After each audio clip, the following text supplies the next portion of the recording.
Joining us this week for our Newsmakers discussion are Peter Collins, who's the Managing Director of government relations firm Barton Deakin and former New South Wales Liberal opposition leader, and Joe Schofield, who's the Executive Director of the policy group Catalyst Australia. Now, before we get into our real discussion, if you like, I'd just like to ask Peter Collins, what do you make of this deal made by Alex Somley? Is this a new example of consensus politics, perhaps? Well, I think as far as his colleagues are concerned, it would be a matter of very real concern. I mean, he was elected as a Liberal. His constituents elected him as a Liberal. His party expect him to act as a member of the team.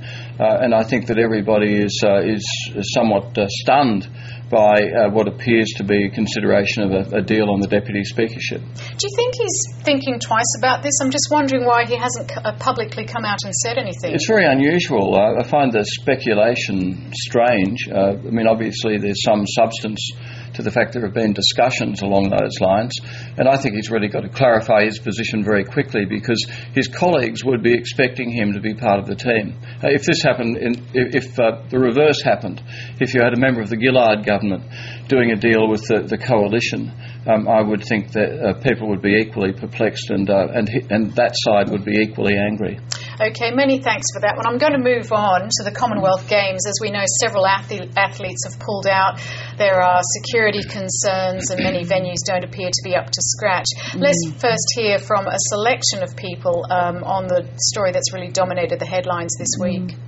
Of the village are clearly just not inhabitable at the moment, and it's hard to see how they can be turned round. They're just appalling. They're filthy, disgusting, standing water. Just nobody would ever want to live in those kinds of conditions. It is, if you talk, that whether this room is clean or it is not the clean. According to me and you, the room is clean. Fine. They want certain standard of hygiene. It has reached the point now where I cannot justify competing in India, as I believe there are too many potential hazards to my health, my well-being and my life, all of which I'm not willing to jeopardise. Danny Samuels there. Now, I guess it's difficult because we're not there, but it seems that most of the complainants, Australia, I think Britain, Wales, England, have been the complainants about this. So, I mean, is this an example of athletes who perhaps have too high standards? Is it a beat-up? What's happened here? Joe Schofield, why don't you go first? Well, look, I think it's very disappointing for the Indian continent, who are obviously, you know, hosting this sort of event is something that gives the country great pride, and it is very disappointing that there's been so many complaints. And we do need to think about what our expectations are, and if we have standards that aren't being met, to monitor that along the way, and think about it in the context of what poorer countries like India are really capable of delivering, whether they can meet first world standards. Jane, if you put your hand up for an event like this, you've really got to deliver. I mean, look at China. They've delivered magnificently on Expo in Shanghai. The Beijing Olympics were a triumph for them. This is really important for India. I mean, India is an emerging economy. It's not a third world country. It's not a backwater country. It's a country that's on the cusp of making the big league. It's making giant leaps. If they fail on this, there are significant implications, I think, not simply in the sports world, but for India's standing in the world and India's statement about itself and where it is in terms of development. Have they already failed, though, or can they get themselves out of this? They don't have a lot of time, do they? I think it's 9 days or so until the start of the Games. And so if they're running into architectural problems and structural problems at this stage, that's a huge problem, and that will resonate way beyond sport. Joe Schofield, do you think John Coates' comment that India should never have been given the Games, making that point now this far in, was that a reasonable comment? I don't think it was that helpful. I mean, I think that it's become clear for some time that there was going to be problems with India delivering, as there were concerns about Greece delivering in the last Olympic Games. So I think that the onus is on all countries that are participating to monitor that along the way and make sure it doesn't get to this point. Okay, we've seen protests on the rooftops of Villawood in the past week and a suicide as well. How did those pictures play out to you? Peter Collins. There's a real divide on this issue. I think I heard that one of the last groups to come down was a group of Chinese immigrants came down yesterday. Yesterday, that's right. Now, immediately I thought, well, wait a second, China is our biggest trading partner. We have a terrific immigration program with China. I think it's probably in the top 3 sources of immigrants to Australia. These are people who've, overstayed their visas.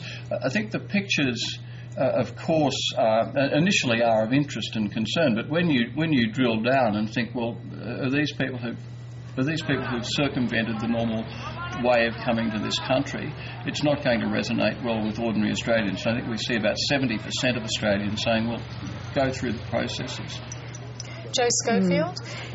Yeah, look, I mean, I agree that there are processes. It is a very complex issue because we're a country that's built on immigration, but there's always going to be aggrieved people because somewhere between closed borders and open borders there needs to be a process for managing immigration. But in addition to the people at Villawood, we have to wonder how our country is getting this policy so wrong. And do we have to also put a bit more emphasis on what is actually going on inside those detention centres, I wonder? I think we do. I mean, look, I'm hesitant here to lump everybody together. I think the Fijian who died, for example, did actually claim that he would be the victim of persecution if he did return to Fiji under its current administration. I think we do need to pay attention, more attention to the individual cases. But there is a real grab bag of different stories in there, and I don't think it's as simple as putting them all in one basket and making one judgment for all. Okay. A euthanasia bill was defeated in the Western Australian Parliament this week, but there are plans afoot by the Greens to take a fresh look at legislation. Let's first hear what internationally acclaimed ethicist Professor Julian Savulescu says about this. I mean, there are no good objections today to euthanasia in civilised societies like Belgium, Switzerland, Holland and also Australia. People have the right to decide when they die and how they die, provided that they're competent and acting freely. And in many circumstances, life ceases to have meaning for people in very dire situations. I think it's a fundamental human right to not just decide how your life goes, but to determine the circumstances of your death. What about when there's manipulation from others around you? Well, of course, manipulation is a bad thing. If people are manipulated into giving away their money to relatives or manipulated into selling their home or manipulated into making choices, that's a bad thing. It applies to euthanasia as well. The problem is manipulation, not euthanasia. That's Julian Savulescu. Now, he says it's only a matter of time before it's legalised. Peter Collins, do you agree with him? That's a shortcut answer he's given, and I think it's an ongoing issue. I think we're going to see this debate going on for some time. It's highly complex, and there is a great deal of difference between assisting those who are terminally ill versus assisting suicide, for example. And I think that that kind of complexity is something that will be debated for a number of years. What interests me, though, is that apparently 80% of the public supports voluntary euthanasia. Why don't politicians get behind what the public wants? Well, politicians ultimately have to make decisions about the criminal law of their jurisdictions. And historically, they're coming from the standpoint where they will do anything they can to preserve human life. That's the starting point.